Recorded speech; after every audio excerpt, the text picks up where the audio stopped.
Oke, bismillahirrahmanirrahim. Assalamualaikum warahmatullahi wabarakatuh. Mudah-mudahan teman-teman Pro 14 selalu berada dalam keadaan sehat walafiat. Oke, hari ini untuk perkuliahannya saya berikan tugas ya, karena mohon maaf sekali hari ini saya tidak bisa memberikan materi perkuliahan. Jadi pertemuan ke-10 ini kita ganti dengan tugas. Tugasnya masih seputar tentang uji validitas dan reliabilitas. Jadi saya jelaskan dulu sedikit bahwa ini adalah tugas 4 yang harus kalian kerjakan. Ini topiknya masih tentang instrumen penelitian, uji validitas dan uji reliabilitas. Oke, jadi hari ini adalah tanggal pemberiannya ya, 19 April 2021 dan kemudian tanggal pengumpulan tugasnya ini maksimal tanggal 25 April 2021 pukul 23.59 ya. Jadi sebelum Senin depan. Jadi hari Minggu pukul 23.59 itu boleh pengumpulan terakhir kali, tapi lebih cepat lebih baik. Oke, nah tugasnya seperti apa sih? Jadi tugasnya itu adalah yang pertama buatlah sebuah instrumen penelitian dalam bentuk lembar angket. Jadi kalian bikin angket atau kuesioner yang nantinya itu akan disebarkan ke responden, ke beberapa responden, dan kemudian nanti kalian rekap hasil rekap hasil jawabannya, kemudian kalian nanti uji validitas dan reliabilitasnya. Sebetulnya kalian kan sudah praktik ya di minggu kemarin bahwa cara pengujian uji validitas dan uji reliabilitas kalian sudah praktek, kemudian modulnya juga sudah diberikan. Jadi sekarang saatnya kalian lakukan kembali, tapi dimulai dari pembuatan instrumennya, pembuatan pertanyaan-pertanyaan atau pernyataan-pernyataan yang akan menjadi kuesioner gitu. Jadi simpelnya adalah kalian bikin sebuah kuesioner, kemudian nanti kalian anggap itu sebagai bahan untuk pengumpulan data, instrumen pengumpulan data, alat pengumpul data, kemudian kalian uji cobakan terlebih dahulu ke beberapa responden, boleh tetangga, boleh adik, boleh orang tua, boleh saudara, boleh teman-teman, siapapun itu. Kemudian nanti jawabannya kalian kumpulkan, rekap, kemudian kalian olah menjadi lakukan pengujian validitas dan reliabilitas dari instrumen yang kamu pakai. Seperti itu.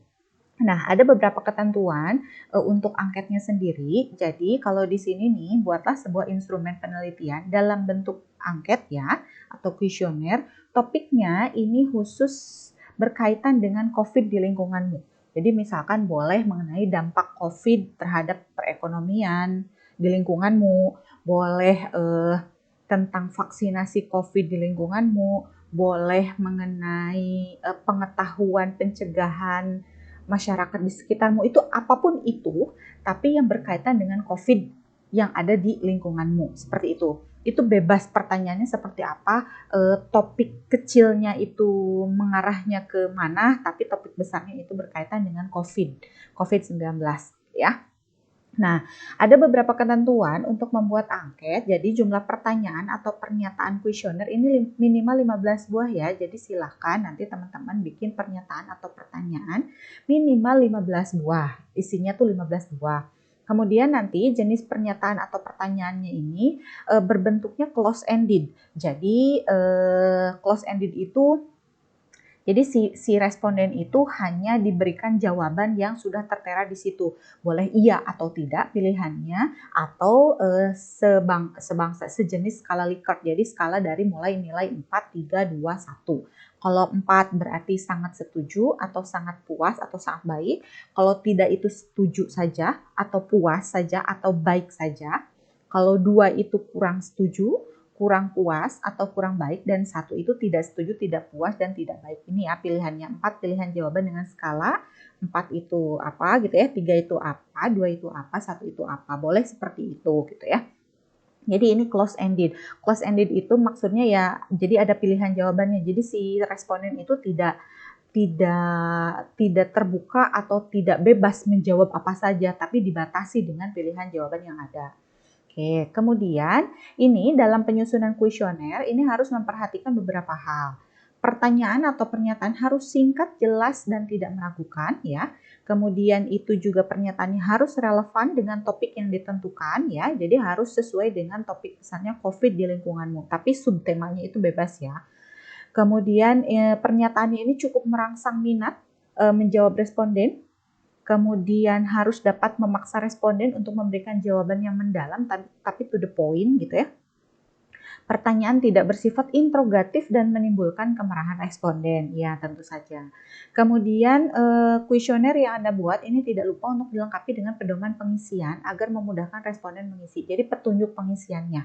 Nanti ada contohnya. Nah, ini contohnya ya. Saya sudah lampirkan contoh untuk lembar angket kuesioner.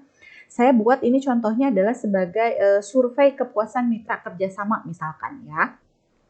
Jadi di sini ada petunjuk pengisiannya nih. Assalamualaikum warahmatullahi wabarakatuh. Bapak Ibu responden yang terhormat, angket kuesioner ini merupakan salah satu alat pengumpul data dalam mengevaluasi dan memonitor kegiatan kerjasama antar mitra kerjasama Politeknik Islam Bandung dalam rangka meningkatkan kualitas penyelenggaraan proses pendidikan di Politeknik Islam Bandung. Nah, ini adalah tujuannya. Kemudian untuk itu kami mohon bantuan Bapak Ibu sebagai mitra kerjasama untuk dapat kiranya membantu memberikan tanggapan terkait kepuasan Anda terhadap kerjasama. Nah, ini kan berkaitan dengan kepuasan. Tentu saja di sini harus dijelaskan. Kepuasan Anda terhadap kerjasama yang dijalin dengan Politeknik Islam Bandung. Atas bantuan partisipasinya kami ucapkan terima kasih. Gitu kan. Kemudian nanti ada identitas respondennya, boleh gitu ya. Ini untuk yang mitra kerjasama. Tentu saja kita butuh instansinya mana gitu ya, unit kerjanya bagian atau divisinya apa.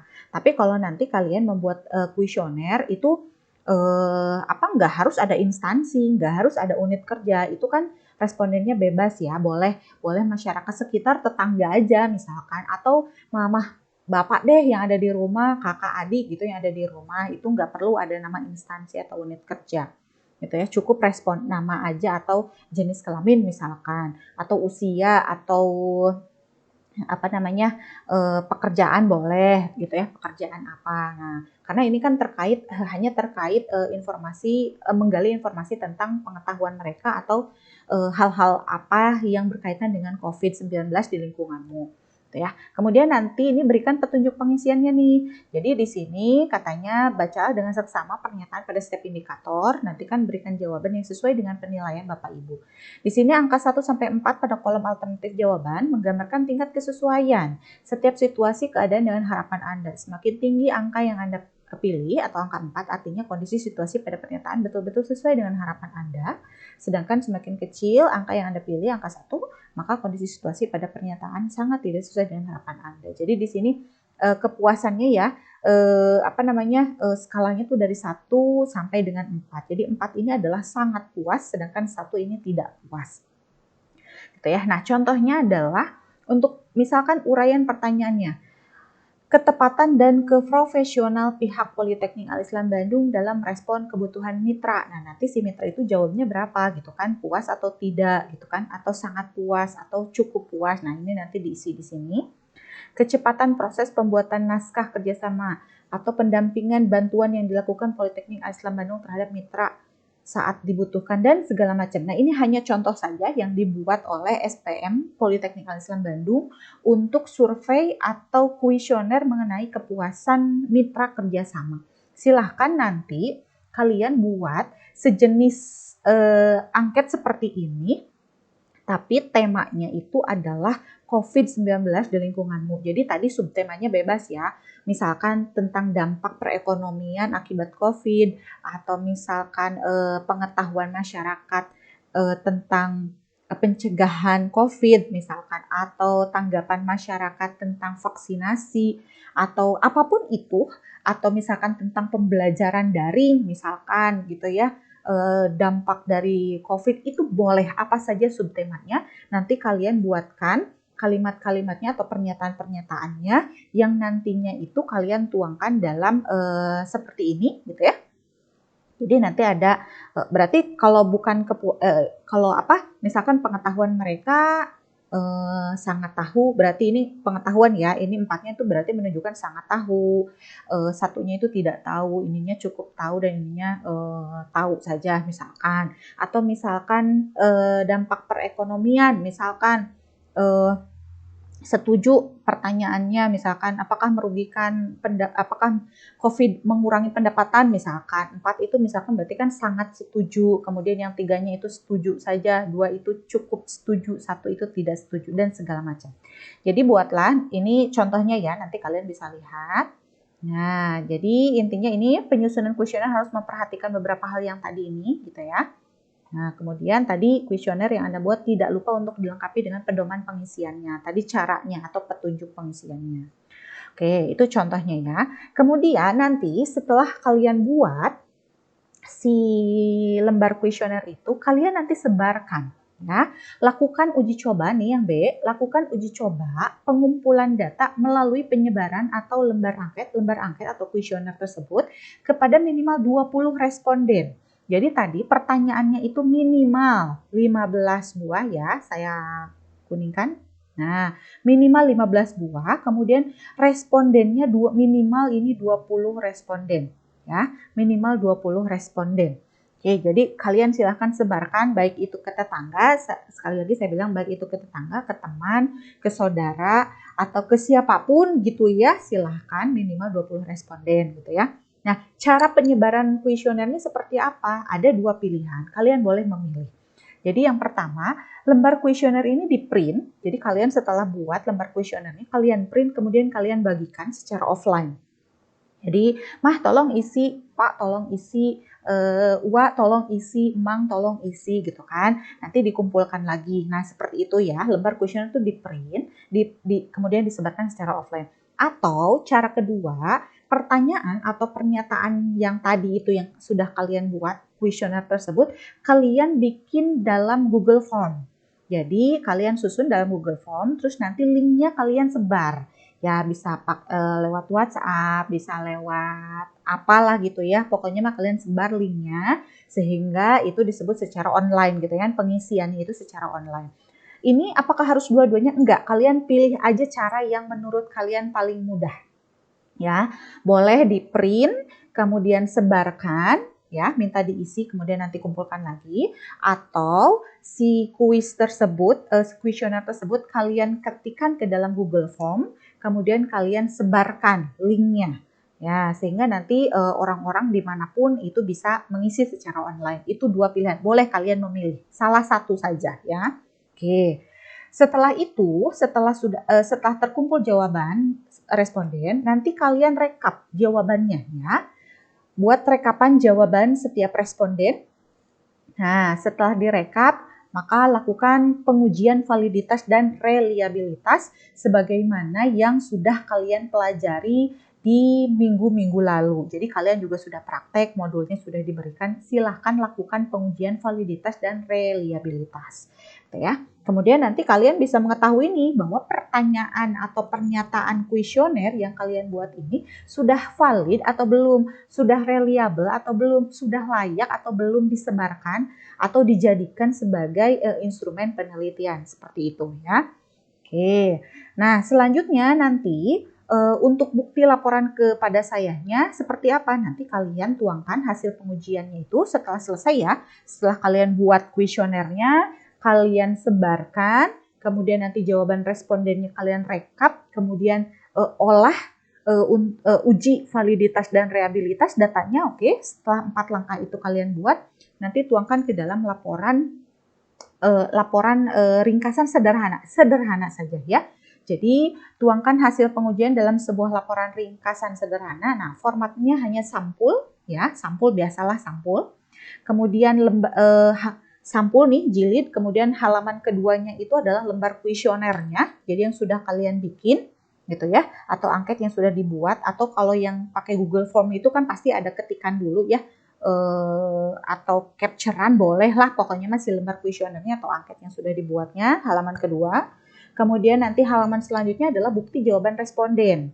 Nah, jadi ini juga tergantung dari metode apa yang kamu lakukan dalam penyebarannya. Jadi kalau yang offline, berarti si jawaban responden tuh, yang sudah diisi oleh para responden itu nanti kalian foto atau scan biar rapi ya, atau foto lah terserah. Nanti lampirkan di situ ya, ditempel di Word-nya. Ya, intinya mas sebagai bukti bahwa ini tuh sudah diisi si lembar kuesionernya. Kalau misalkan 20 responden berarti ada 20 foto di situ ya. Ada 20 foto.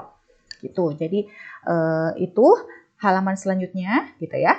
Atau kalau misalkan yang online, nanti cantumkan link G-Form-nya, Google Form-nya yang sudah disebar kepada responden. Nanti kan bisa dicek tuh jawaban respondennya di Google Form. Nah, nanti kalian cantumkan si link-nya, misalkan di bagian situ tuh bukti jawaban responden tercantum dalam link ini gitu kan, nanti dalam link ini. Nah, usahakan bahwa link tersebut open access supaya saya nanti bisa masuk ke link tersebut sebagai yang bisa ngedit, jadi bisa melihat si jawaban responden tersebut. Jadi nanti saya mengecek apakah memang kuesioner kamu itu sudah dicek, sudah diisi atau belum. Nah, jadi di open access ya. Oke, itu yang ketiga. Kemudian yang keempat, nanti hasil rekapan jawabannya setelah setelah ada jawaban kan kalian rekap tuh. Nah, nanti di halaman selanjutnya ini loh rekapan jawabannya. Kemudian yang kelima itu hasil pengujian validitas. Jadi yang keenam hasil pengujian reliabilitas. Jadi nggak usah ada pendahuluan, nggak usah ada latar belakang, tujuan, manfaat, nggak usah. Jadi langsung saja, ini loh lembar kuesionernya, ini bukti jawaban respondennya, ini rekapan jawabannya, ini hasil pengujian validitas, dan ini hasil pengujian reliabilitas. Udah begitu saja cukup. Nah, nanti soft file kirimkan ke email. Gitu. Nah, ini contoh terlampir katanya, jadi saya buat secara simpel aja. Nah, ini contohnya saja ya, tapi ini tidak baku. Silakan nanti covernya atau bentuknya seperti apa terserah. Jadi cover ini bentuknya laporan ringkasan uji coba penyebaran kuesioner dan pengujian validitas dan reliabilitas instrumen. Itu ya. Oh, saya lupa judulnya. Di sini tambahin ya. Judulnya apa?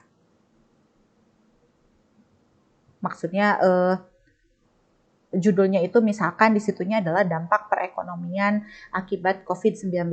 Itu temanya. Judul atau tema ya di sini ya. Nah, di situ tulis di situ ya. Gitu, supaya ini kelihatan. Nah, seperti ini gitu ya. Nanti ada logo PAID, nama, NPM-nya berapa, program studi Diploma 3 Radiologi Politeknik Islam Bandung 2021. Oke. Nah, itu untuk covernya. Kemudian halaman kedua tadi lembar kuesioner. Nah, nanti di sini lampirkan lembar kuesioner atau angket yang kalian buat di halaman ini. Kemudian tadi bukti jawaban responden ya, scanan atau foto dari setiap lembar jawaban yang sudah diisi. Ini yang sudah diisi ya. Yang sudah diisi oleh seluruh responden. Nanti lampirkan di halaman ini. Kemudian jika penyebaran dilakukan secara online ya, khusus untuk yang memilih metodenya menggunakan online, maka cantumkan link dan mohon untuk di open access. Bagi saya khususnya ya, bagi saya khususnya misalkan nanti tulis aja di situ bukti jawaban responden dapat diakses pada link ini misalkan gitu ya, pada link ini misalkan. Gitu ya. Kemudian nanti pada saat saya klik, saya bisa masuk ke situ, saya juga bisa melihat jawaban para responden. Nah, terus selanjutnya nanti rekapan jawaban. Nah, ini contohnya saja, ini rekapan jawaban nih. Kalau ke bawah ini adalah nama responden, ya, atau responden siapa saja boleh. Ini dalam bentuk nama atau nomor boleh, misalkan Asep, Ujang, Neng, siapa ke bawahnya ya, ini nama responden atau nomor responden boleh. Sedangkan ini adalah nomor soalnya. Ke pinggir itu nomor soalnya ya, ke pinggir nomor soalnya, ke bawah adalah nomor respondennya. Nanti jumlahkan, kemudian rata-rata penilaiannya berapa. Oke ya. Kemudian selanjutnya adalah hasil pengujian validitas dan reliabilitas. Nah, ini tidak harus bentuknya seperti ini. Kalian kan sudah pernah melakukan praktikum ya, hasil pengujian validitas dan reliabilitas. Nanti cantumkan saja di sini, boleh capturean Excel-nya atau boleh diketik juga boleh. Kalau misalkan ini diolah lagi secara manual pakai ketik pakai Word gitu boleh. Yang jelas saya ingin lihat soal mana yang valid, soal mana yang tidak valid, seperti itu. Kemudian nanti nilai atau angka koefisien reliabilitasnya itu berapa. Jadi kalau ini mah hanya contoh saja, silakan nanti isinya itu sesuai dengan apa yang sudah kamu kerjakan. gimana kalau misalkan banyak yang tidak valid? Tidak apa-apa ya, tidak apa-apa. Lampirkan apa adanya saja sesuai dengan data hasil kamu sebarkan angket. Jadi kalau misalkan dari tadi 15 soal 10 tidak valid, it's okay, nggak apa-apa gitu ya. 10 tidak valid, nggak apa-apa. Nggak apa-apa. Jadi seadanya saja silahkan cantumkan, asal tidak semuanya tidak valid. Jangan seperti itu. Berarti angket atau kuesioner yang kamu bikin itu memang belum layak sama sekali untuk digunakan sebagai instrumen penelitian. Seperti itu teman-teman ya penjelasan tugas. Nanti si tugas 4 ini nanti saya share di WhatsApp group, dan silahkan hari ini perkuliahannya diganti dengan pengerjaan tugas dan waktunya sangat panjang. Silahkan, jadi hari ini jam 13.00 sampai 14.40 silahkan kalian bikin si kuesionernya gitu ya. Kemudian setelah selesai di jam perkuliahan silahkan kalian absen. Oke. Kemudian besok atau nanti sore atau besoknya lagi silahkan sebar, kemudian nanti olah. Ingat, ini pengumpulan tugasnya secara individu dan ini waktunya lama kok, 1 minggu, dan saya yakin ini cukup sekali waktunya gitu ya. Jadi mudah-mudahan semuanya bisa mengikuti, bisa mengumpulkan tugas. Oke, sampai ketemu. Assalamualaikum warahmatullahi wabarakatuh.